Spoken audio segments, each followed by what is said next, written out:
Over the next 15 minutes, I'm going to try to cover some of what differentiates the Asian Development Bank from the other IFIs, give you some context about one of the most exciting regions in the world and the growing one of Asia and the Pacific, business opportunities, touch a little bit upon ADB's procurement reforms and our integrity systems, and also to get more information about working with ADB. I should point out, I think you've heard, I recently retired from about 23 years in the ADB, and I can actually still string two words together as a development banker. That's pretty good.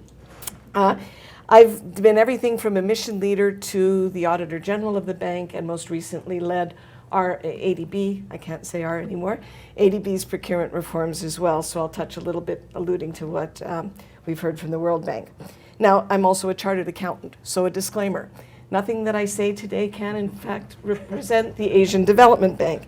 As a retiree, I can no longer speak to ADB, but hopefully I can share some experiences based on quite a bit of time in the field and sort of my previous incarnation, so to speak. So just really quickly, one of the things I've learned over 23 years as a development banker is that each of the IFIs thinks they're really different, but quite frankly not. In reality, the similarities far outweigh the differences, but there are some distinguishing features.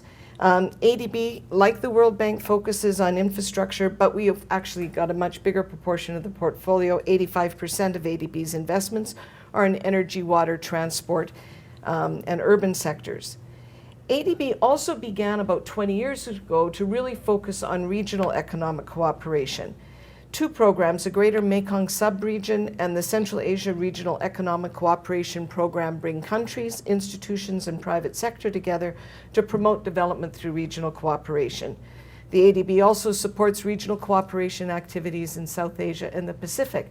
The Pacific Island states in particular, because in many of them they're too small to have a full infrastructure on their own, and sometimes sharing social infrastructure, for example, banking regulators. It makes more sense to have a regional banking regulator than having little banking regulators in each country, and as well as Auditor General's offices, because I think a friend of mine in the Cooks once said it's impossible not to have a conflict of interest when you live in the Cook Islands because you're related to everybody. So when you need some of the integrity systems. This brings us to the point that ADB also specifically focuses on the Pacific Islands, recognizing the development needs of small island states, and in particular their specific development challenges, and climate change, of course, is one of the ones that's affecting them the most. One of the biggest differences amongst the MDBs relates to internal institutional and governance arrangements. Basically, while what an MDB does is pretty consistent, how it gets it done can vary quite a bit. Again, not going to go into a lot of detail. The information is present there. ADB is very centralized. Much of the decision-making is very centralized in headquarters in Manila. We do have offices, here I go, the bank has offices throughout the region, but the primary decision-making is in Manila. Now, let me touch upon what makes Asia and the Pacific really interesting. The region is large, diverse, and geographically dispersed. Now, the World Bank, of course, covers all the time zones, but for the regional banks, ADB's borrowing countries are found in about 8 different time zones. So we cover a huge chunk of the world. ADB's clients range from some of the world's least to the most vibrant developing economies, and also from the smallest to the largest. ADB's clients include transition economies, in other words, those that are transitioning from centrally controlled to free market systems. We have government and political systems that have influenced by British, French, Dutch, American, and Portuguese colonization. And we also have countries that have completely organic systems, such as Nepal and Thailand. ADB clients include some of the most fragile in the world, including a number of post-conflict situations, but also some of the most dynamic developing and emerging markets. The region is full of contradictions. This is what's often referred to as the two faces of Asia. By 2030, the entire region, with the exception of Afghanistan and Nepal, are expected to be middle income, yet 2/3 of the world's poor still live in that region. So it's a very diverse and a very interesting area, but with a lot of development challenges. Because of its regional characteristics, and in addition to, Asia offers a phenomenal amount of business opportunities. Just think of the potential customers. This circle represents only a portion of the Asia Pacific covered by ADB, but more people live in this circle of the globe than in the rest of the world combined, including a majority of the world's poor. The business opportunities in the region are almost unfathomable. The region accounts for 28% of the world's economy, and some projections show that by 2050 that will be in excess of 50% of the world's economy. But it also accounts for 60% of current global growth. Asia also is dealing with unprecedented levels of urbanization, with 17 of the largest 25 cities in the world located in Asia. The Asia Pacific's infrastructure financing requirements are huge. Between 2010 and 2020, almost $6,000 billion of US dollars is required as a financing gap on infrastructure. But what does this mean for development? In people terms, the financing gap means about 900 million people do not have access to clean drinking water and sanitation. Okay, that's like 30 or 35 Canadas, okay? 800 million do not have access to electricity. And when it comes to the internet, even though the region is the most advanced, Korea and Singapore, unbelievable how advanced they are with internet technology, 80% of the people in Asia Pacific do not have access to the internet. So, why might you wish to explore business opportunities with the Asian Development Bank? Almost all ADB finance contracts rely on consultants and/or contractors. The World Bank complains that they only have 250 procurement specialists. I think in ADB it's about 40. Okay, so there are, again, like the World Bank, there is a lot of need to rely on contractors and consultants to do our work. ADB signs or finances almost 11,000 contracts worth more than 11.5 billion US dollars per annum.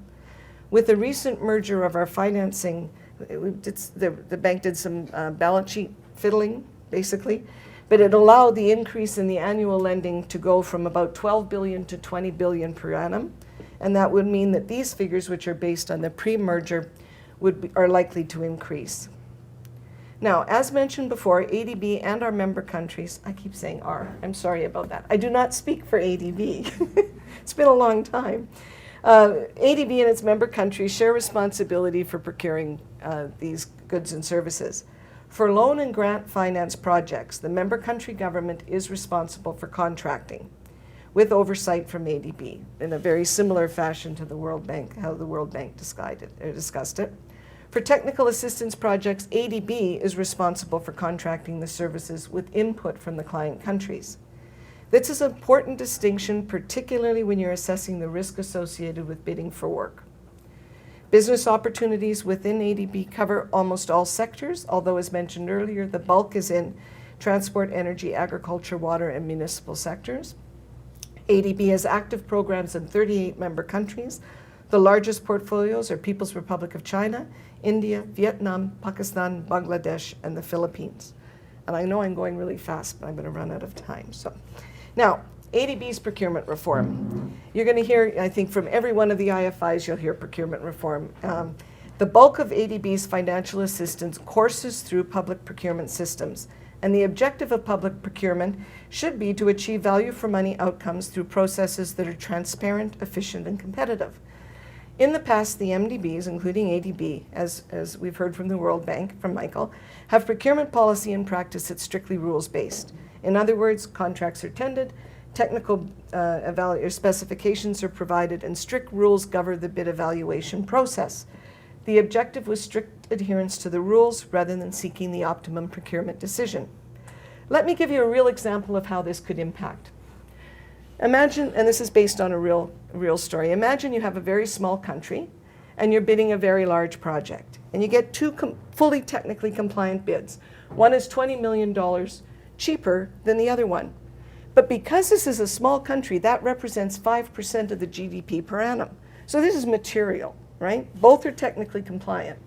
What happens, however, if a bid security for the lowest bid is 5 hours lapsed or a day lapsed? Okay. Now, I'm not going to say what's right or wrong. You know, normal rules would say the lowest bid is going to be kicked out because of the rule process. I'm not going to get into a debate right now about whether or not Bid security has has a position in public procurement. I'm an accountant, I've got some views, and you can probably figure what they are. However, this scenario does occur regularly in public procurement, where the logical, most appropriate procurement decision you may not be allowed to make because of the rules. So this has actually forced a lot of thinking amongst the MDBs, the broader development community. So we have to figure out how we get the right or logical procurement decision that supports development outcomes.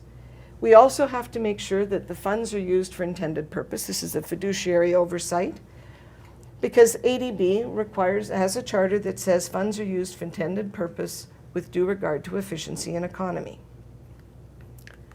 So all of the MDBs are undergoing procurement reform. Am I on the right slide? Yes. And are attempting to do it in a harmonized and consistent fashion. And the harmonization it's a challenge because each institution has its own approval process, so things get in and out of harmonization all along. But in general, we're all moving in the same direction. The emphasis of ADB's current procurement reform plan, which was started in 2014, is to improve efficiency and effectiveness by focusing on high-risk, high-value, and impact contracts with greater decentralization and more procurement specialist support throughout project implementation. If that sounds familiar, it sounds just exactly like what Michael said from the World Bank. We're all really moving in the same direction. Now, the next phase of reforms, and part of this is the step in trying to keep step with the different institutions. The ADB IDB did a bunch of work initially on procurement reform a couple of years ago. ADB has pushed ahead, but everybody's waiting for the World Banks to take place because of the global context, and then there's more that we will have to catch up on the policies. But the next phase of procurement reforms across all institutions that I'm aware of, all the IFIs, including Africa Bank, is moving towards a more principles-based procurement policy with strengthened focus on the quality of the procurement decision, and in other words, moving away or beyond price as the primary bid evaluation criteria. And similar also to the World Bank, it's recognized that IFI financing accounts for an increasingly small proportion of development country expenditure. Ensuring that our funds are used efficiently and effectively is only part of the issue. It also needs to strengthen the ability of the country systems so that all of the country resources are used more efficiently and effectively. So there will be continued support to strengthen countries' procurement systems and to use those systems rather than the IFI systems where they are considered sufficiently robust. ADB is also going to focus on decentralizing procurement decisions more to the country offices and also improve the quality of consulting service recruitment. Now, I've been flagged, I've got 5 minutes. I want to quickly touch upon integrity systems. One of my previous jobs in the ADB was actually as the Auditor General, and so I really am very passionate a little bit about integrity. And you can't really talk about procurement without talking about integrity. ADB has an anti-corruption policy. The first two elements of the policy focus on strengthening country capacity and improving country governance. But the third is particularly important, and that includes that ADB finance projects and its staff adhere to the highest ethical standards, and this covers all contractors, firms, individuals, or organizations that participate in any way, shape, or fashion within ADB financed activity. It's imperative that any firm or individual bidding on ADB work be fully aware of ADB's anti-corruption policy and the provisions of the integrity guidelines.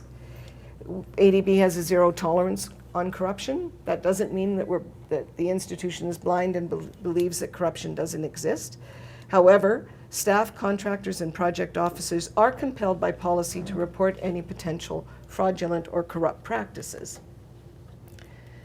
Now, just to let you know why this matters, all of the MDBs have also harmonized on their integrity principles and guidelines and on how to do investigation. ADB provides examples of what the institution considers to be fraudulent or corrupt practices, the investigative process, and how sanctions can be established where warranted. Now, I'm going quickly, we've got the slides. An important feature of ADB's approach is that the investigative process of the bank is administrative and not legal. In other words, ADB can decide who it wants to do business with And the evidence is on a preponderance of evidence, more likely than not. So it's a very different way of looking at it than if you were going to be examined by, say, the Serious Fraud Office of the United Kingdom. However, the ramification to each of you in this room is with cross-debarment. Last year, or I think maybe 2 years ago, the institutions agreed on cross-debarment. Debarment is where an MDB decides that they're not going to do business with you anymore because you have, it appears that you have committed an integrity violation. Now, if you get debarred from one IFI, there is a very good possibility you're going to be debarred from all of the IFIs. So it's become a bigger stakes game. I've got more information on any of this, and I'm happy to share it with you in the breaks. So that leads me to some quick pointers about how you might wish to bid for an ADB finance contracts. Again, given the diverse nature of business opportunities, it's difficult to give you a step-by-step approach that might work for you. But some pointers: first, do your homework.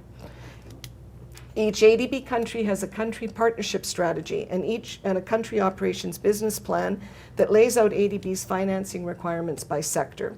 Each project financed by ADB has a procurement plan and indicative consulting terms of reference. This is all found on the website. But your due diligence should also extend to partners, particularly local partners that you're planning to do work with. In many cases, the integrity violations and the sanctions are imposed because the Canadian company or the American company or the German company has failed to do due diligence on the local partners. You are held accountable for any of the conduct of anybody in your supply chain with an MDB, so just be aware of that. It's important that folks in ADB, but more importantly, the client country, know who you are and trust that you have the capacity to deliver. You should express interest for consulting assignments and pre-qualify for contracts wherever possible. You may not win the first one or two, but getting people knowing you and knowing that you're there is really important.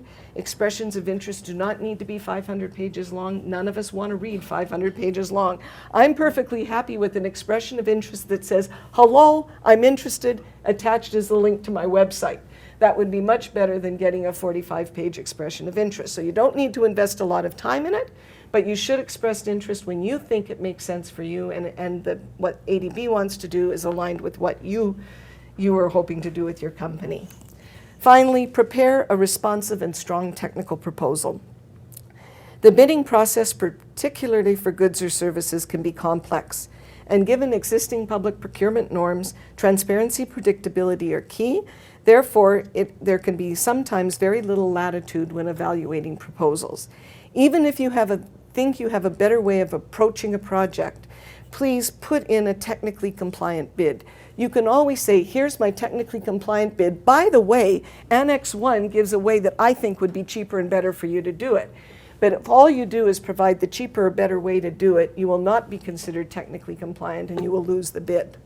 Okay, so creativity is great. I see Michael shaking his head on this, but just technically compliant is probably the most important bid that you can put together.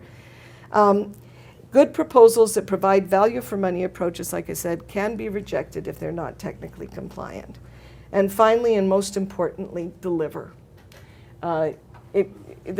The process of evaluating consultants and evaluating suppliers can there's the formal process and then there's the informal process. The informal process is all the bankers, all the world bankers and the ADB bankers talk to each other, and we know who are the good firms and we know who are the firms that we'd rather not do business with, even if it's not formal. So if you deliver and you get a reputation for doing a good job, that will probably do better for you than any number of expressions of interest. Finally, my last couple of slides, which I'm not going to go through, except to say the ADB has an extremely robust public communications policy where the presumption is everything is in the public domain unless it can do harm. So there is a phenomenal amount of information on ADB's website. The business opportunities page is probably the first one that you should go to, and I suggest to consultants and contractors that they review this at least on a monthly basis. When I last looked on it, there were 5 pages of consulting opportunities listed. Through the business opportunities site, you can also download the procurement guidelines. You can download tools and videos on how to fill out the forms and everything else. It's an extremely robust website. You can also, ADB's also got a fairly good section on integrity, including indications of the types of things that are being found and the pointers and tips on how to avoid simple mistakes that could end up with you being cross-barred. ADB hosts regular business opportunity fairs. The most recent was held on the 16th and 17th March, I think, in Manila. And the fairs provide a one-stop forum for consultants, contractors, manufacturers, and suppliers looking to provide goods and services to the bank. Finally, the website does have contacts both for operational procurement. Operational procurement is procurement that's occurring in developing countries. Institutional procurement is ADB also engages or provides, looks regularly for contracts, consultants, and goods and services for its own internal operations. The website will provide you information for that. And I'm sorry I really raced through that quickly. I'm happy to answer any questions that you may have during the break periods. With another disclaimer, I won't be around this afternoon, but I'll be here through lunch and then all day tomorrow. So thank you very much.